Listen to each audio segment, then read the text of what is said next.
The excitement of the dramas, the two dramas that are going to be performed on the stage, has probably got everybody very expectant, so I better speak quickly so you can take part in the drama. There's two dramas, both, I don't know the subject, but the object is Lord Chaitanya. Because we've been observing the appearance day of Sri Chaitanya Mahaprabhu just this past week on Thursday, and now our public ceremony in honor of the appearance day of Sri Chaitanya Mahaprabhu.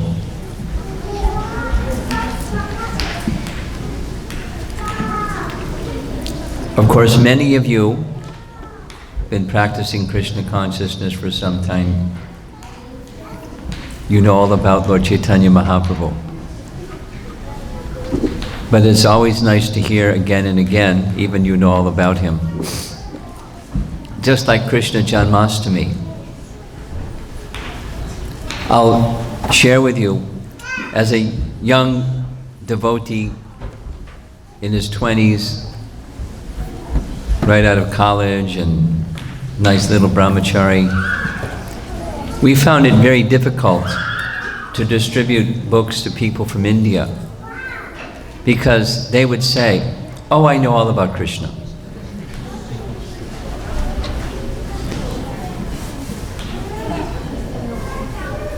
So some of you may say, "Oh, I know all about Lord Chaitanya."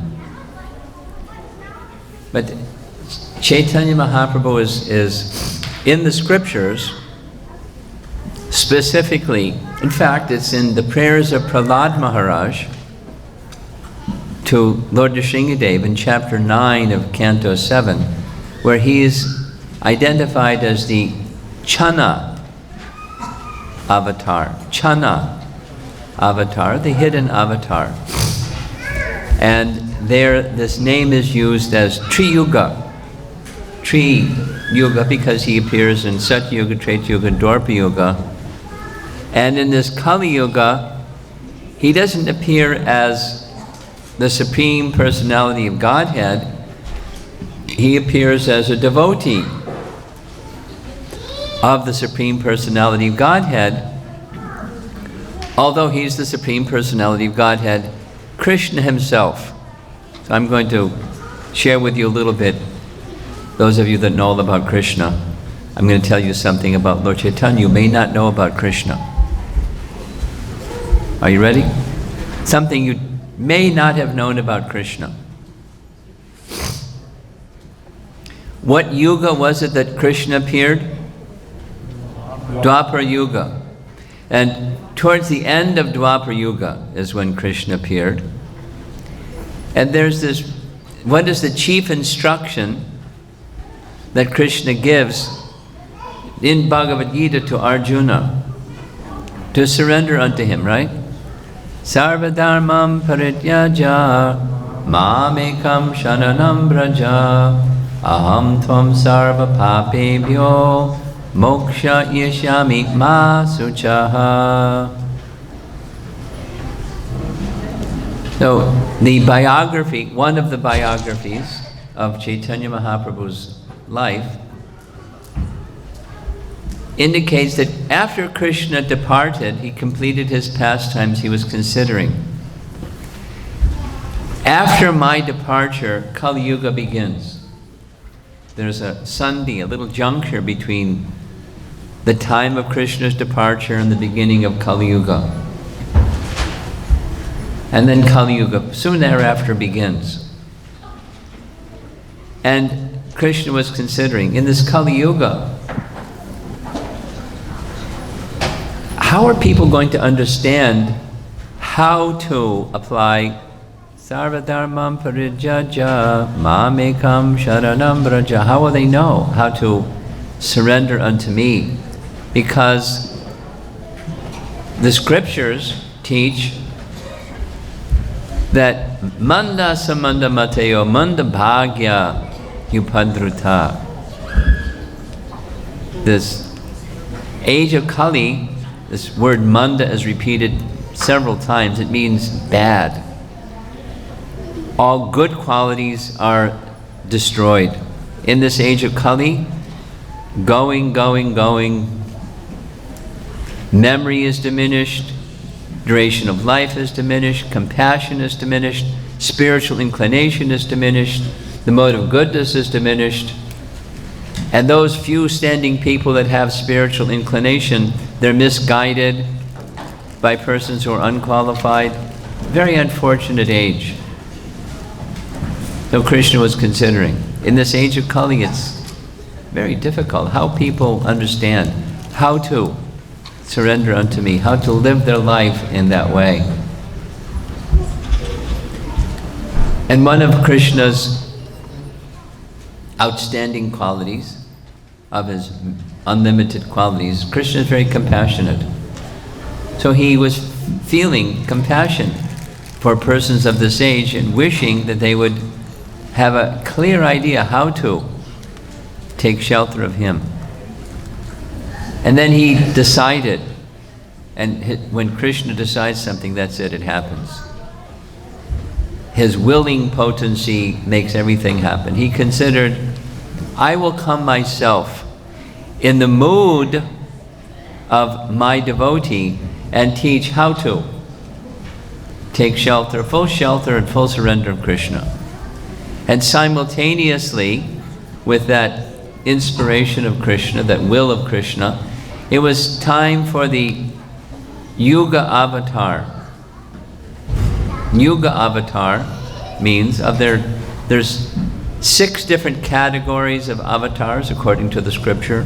One of them is that form of the Lord that appears in this world that teaches the means of achieving spiritual perfection for that age.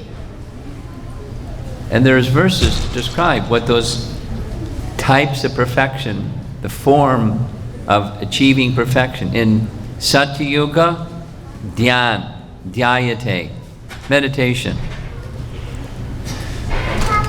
In Treta Yuga, the same yuga that Lord Ramachandra appeared, it's yajna, the performance of sacrifice. And in the age in which Krishna appeared, the Arjuna process, deity worship. And in this age of Kali,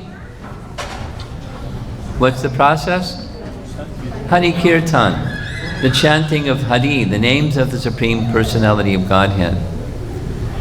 So simultaneous with this desire of Krishna to teach the world of Kali Yuga how to take full shelter of Krishna, it was simultaneously the time for the Yuga Avatar to appear. So one of the reasons for Lord Chaitanya's appearance was to fulfill that desire, to teach the people in Kali Yuga how to take full shelter by his achar, as well as his prachar, his good conduct, his good example, as well as his teachings. How to take full shelter of the personality of Godhead, primarily through the chanting, the congregational chanting of the holy names of the Lord. There's 2 additional external reasons. One of them, similar to in Krishna's appearance. Before Krishna's appearance, what happened? Mother Earth was overburdened with demoniac kings. Mother Earth, in the form of a cow, went to the demigods, who went to Lord Brahma, who went to the shore of the milk ocean, and they offered prayers to the Lord at the shore of the milk ocean. Please appear to help relieve Mother Earth of the burden of demoniac kings. So, upon the appeal of the prayer of the great demigods, Krishna appeared and killed Kamsa and so many other demoniac kings. So similarly, a great devotee of the personality of Godhead named Advaita Acharya, exalted, pure, Vaishnava, devotee of the Lord. He offered intense prayers following the teachings of Scripture.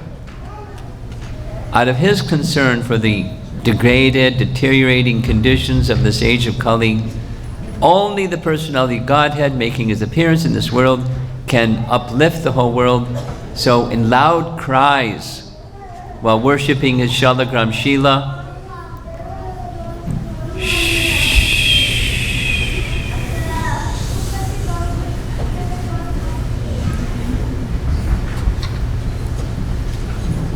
while worshipping Shalagram Shila by the side of the Ganges, offering palmfuls of Ganges water and Tulsi manjaris to his Shalagram Shila, calling for the Lord, please descend, please descend.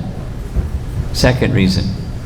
So the time for the Yuga Avatar, the call of Advaita Acharya, and the third reason given in Scripture for his appearance was fulfill his promise. Yada yada hi dharma shaglanir bhavati bharata abhyutanam. So he would srajam yaham. He appears. Yuge yuge. When there's dharma shaglani, when there's discrepancy in dharma, and big discrepancy in the beginning of Kali Yuga, so he appeared. Those are, in the language of our scriptures, those are external reasons. So these are some things about Krishna maybe you didn't know, but here's something else about Krishna maybe you didn't know. Maybe you do know. Shri Krishna Chaitanya, Radha Krishna Nahe Anya. Very simple. Who is Lord Chaitanya? He's no other than Nahe Anya, than Radha Krishna. And there's a very nice verse I'll share with you, written by one of Chaitanya Mahaprabhu's associates, describing who is Lord Chaitanya. And it begins like this: Radha Krishna Pranaya Vikritir Ladini Shakti Asmat Ekatmanav Api Bhuvi Pura Beda Deha Gatau Tau. That's the first part, which says, eternally, one entity appears in two forms. Radha Krishna. There they are. Radha Krishna. And two forms, but one entity, just like, the verse doesn't say this, but just like sun and sunshine. Sun and sunshine are one entity, although the shine is not the source of the light, and the source of the light doesn't exist without the shine.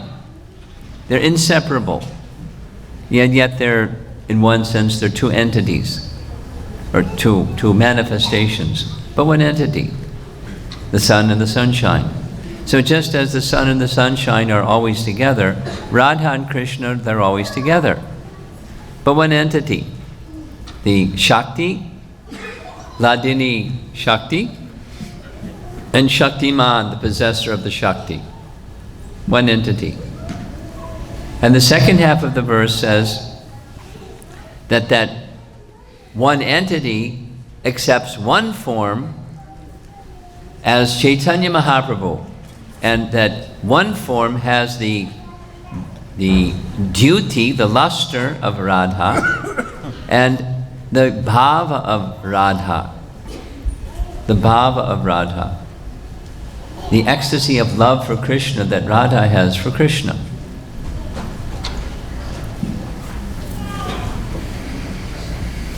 There's, having taken the order of sannyas,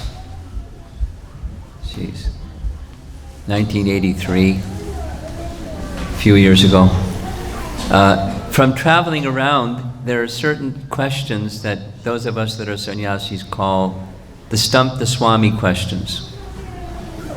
So Prabhupada was asked to stump the Swamy question once that goes like this. Swamiji, addressing Prabhupada, is it possible for Krishna to create something so heavy he cannot lift it? Hint, it's a trick question. Because if you say, yes, he can create something so heavy he cannot lift it, and there's something he can't do, he can't lift it. Or if you say, no, he cannot create something so heavy he cannot lift it, aha, there's something he cannot do, therefore he's not God. It's a trick question.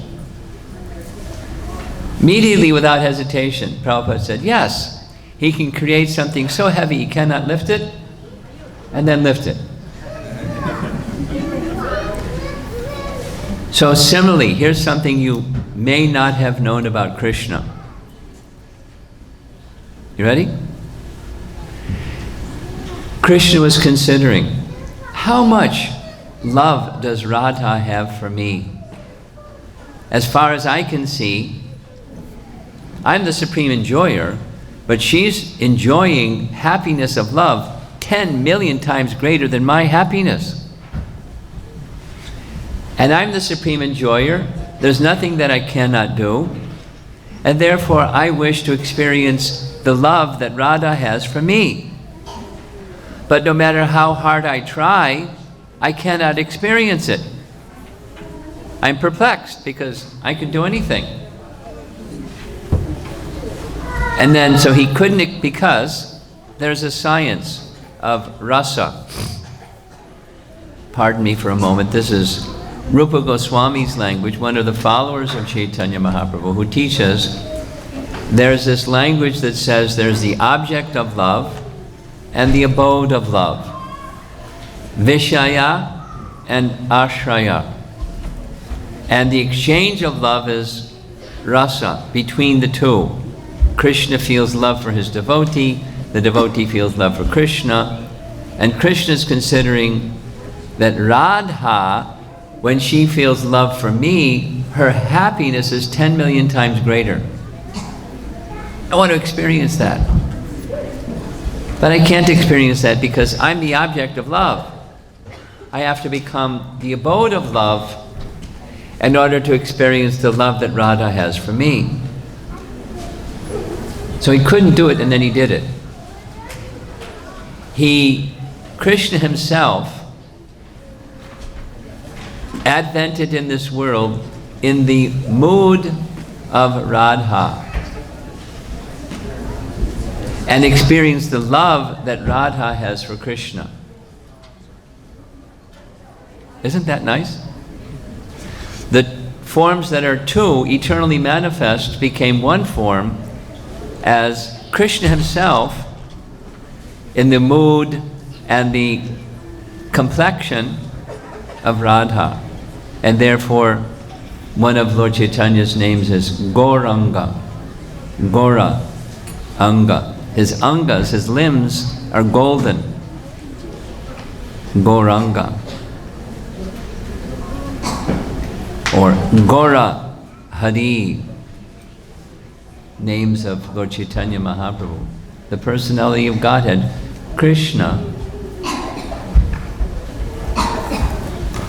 in the mood and the complexion of Radha. And I'll share one more thing. You may know this about Krishna, you may not know this about Krishna. Looks like on that book table back there, there's boxes of Srimad Bhagavatam. Srimad Bhagavatam is our topmost pramana. Pramana means evidence or means of knowing, means of proof. If you want to know, using a simple example, if you want to know, because I travel a lot, if you want to know if the United Airlines flight is on time, you don't ask the gas station attendant. You don't ask the fellow on the corner. You ask United Airlines agent, and they'll know if the flight on time, depending on how recently they've updated their computer system. But there's somebody that has that, their authority on United Airlines flight schedule. That's material knowledge. It has its authoritative source. For knowledge that's beyond the senses, knowledge of the supreme transcendence, adhokshaja, who's beyond the senses, needed a transcendental source. And the Vedas are such transcendental source, and amongst the Vedas, actually right here in the Central New Jersey Temple, I gave a very extended seminar on the teachings of Tattva Sandarbha that says, among other things, this Srimad Bhagavatam is the topmost pramana amongst the Vedas.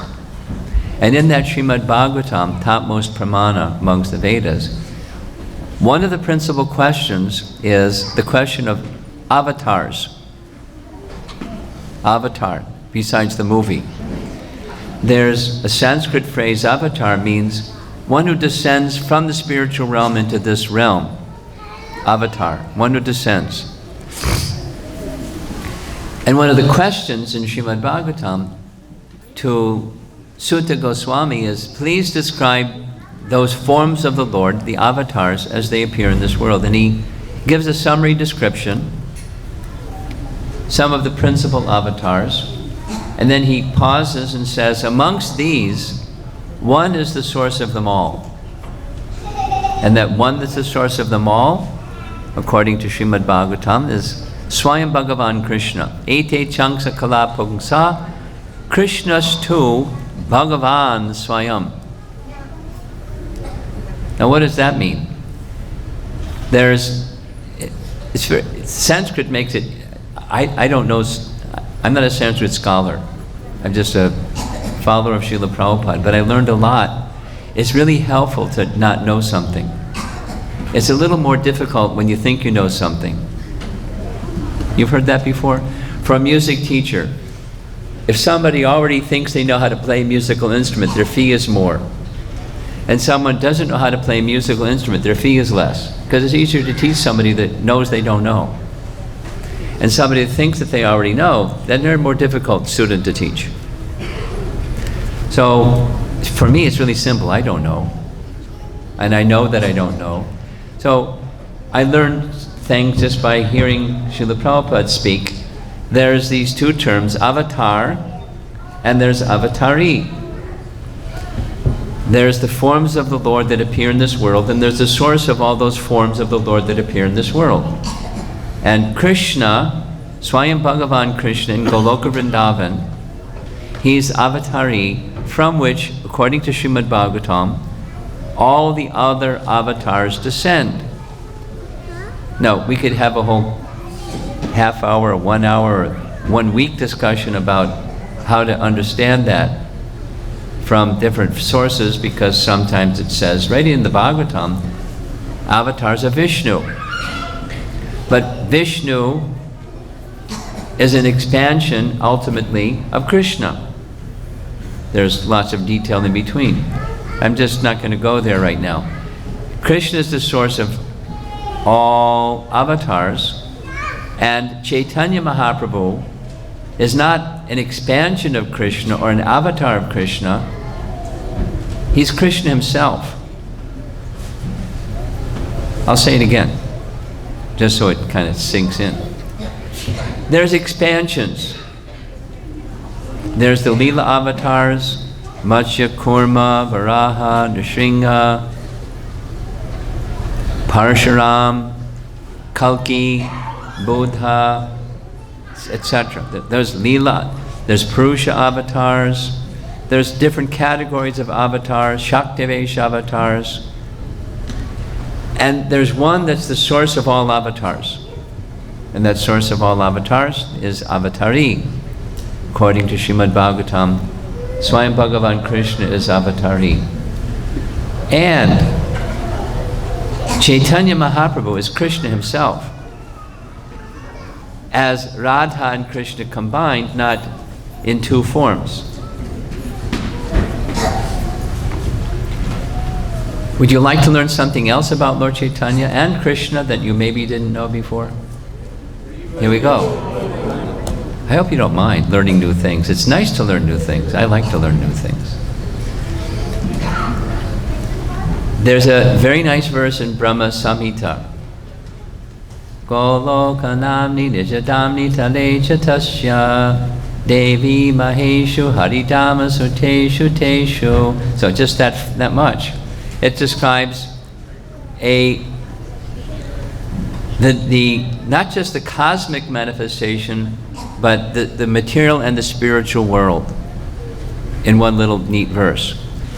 And the verse says that Goloka is the topmost planet, and from the position of Lord Brahma, who is reciting this verse, he's looking up. And there's Devi Dham, that's where we are and where Brahma is and the whole cosmic manifestation is. And then what's above Devi Dham? Mahesh Dham, the abode of Mahesh. And above Mahesh Dham is Hari Dham. And above Hari Dham is Goloka Dom. This is from Brahmasamhita and is confirmed in the Bhagavatam, etc. And what is Goloka Dom comprised of? Well, the same thing when Krishna appears from Goloka and makes his appearance in this world, there's three principal places where he resides: Vrindavan, Mathura, and Dwarka. Yes? Vrindavan, then Mathura, then Dwarka. There's a fourth region, and that fourth region, according to Brahmasamhita, is called Sweta Dweep. Sweta Dweep literally means white island. And so Goloka is made of 4 parts or quadrants. And one of those is Sweta Dweep. And Chaitanya Mahaprabhu, who is Krishna himself, and Radha in the luster and complexion and mood of Radha, exist in Sweta Dweep. That's just as Krishna has abode, Ramchandra has his abode, Lord Nrsingadev, all the avatars, before they descend in this world, they descend into the world from some place. They descend from the spiritual realm. So where does Chaitanya Mahaprabhu reside in the spiritual realm? Goloka. And that part of Goloka where he resides is Sweta Dweep. Isn't that nice?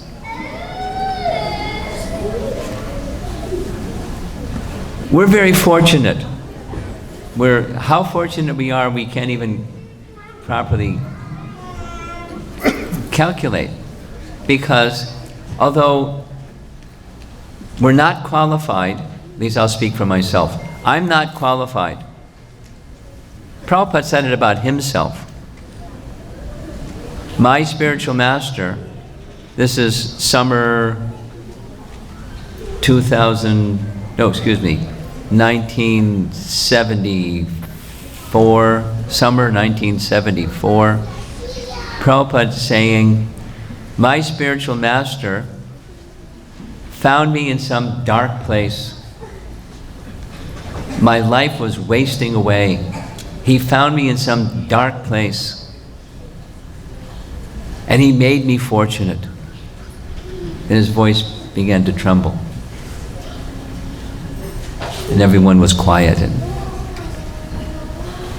then Prabhupada said, and then he instructed me, as I have made you fortunate, you go forward carrying this message, and that will make others fortunate.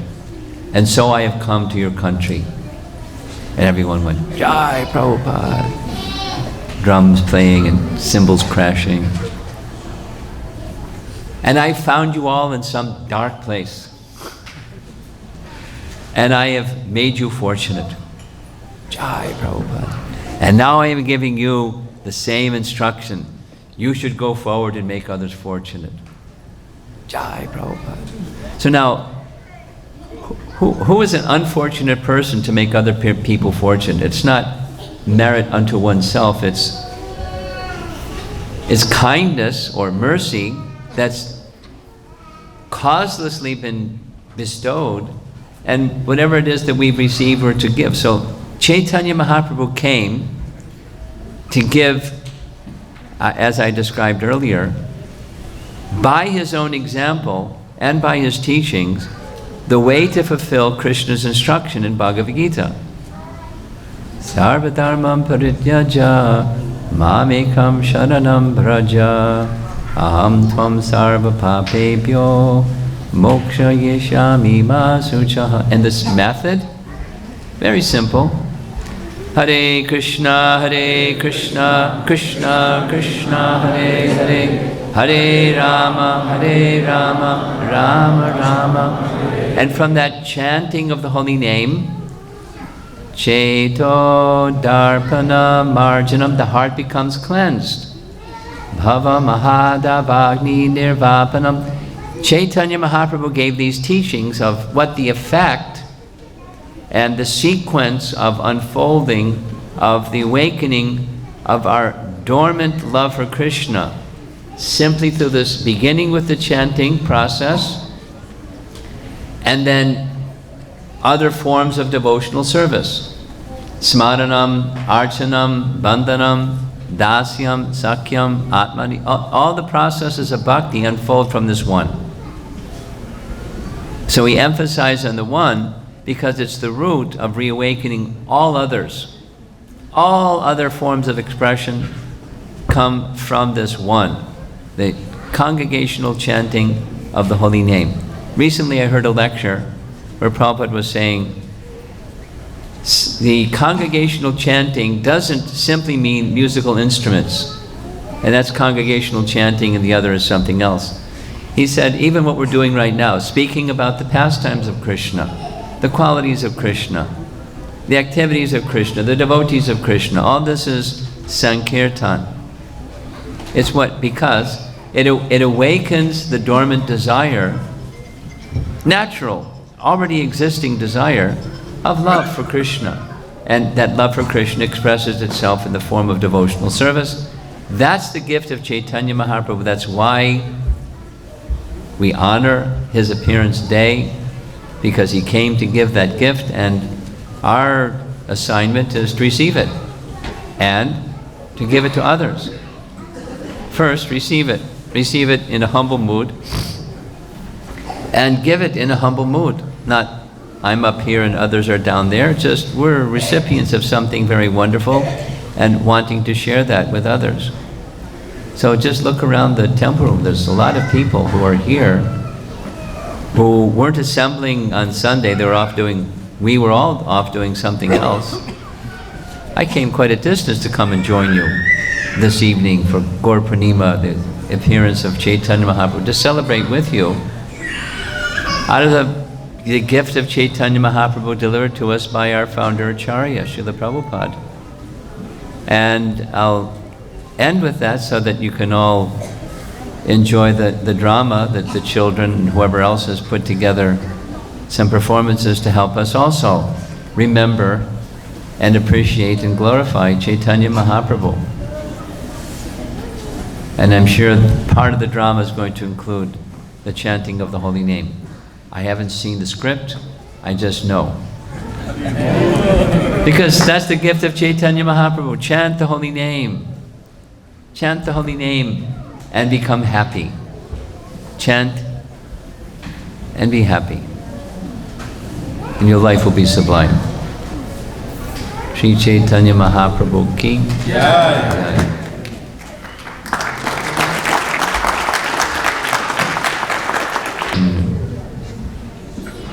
Comments or questions?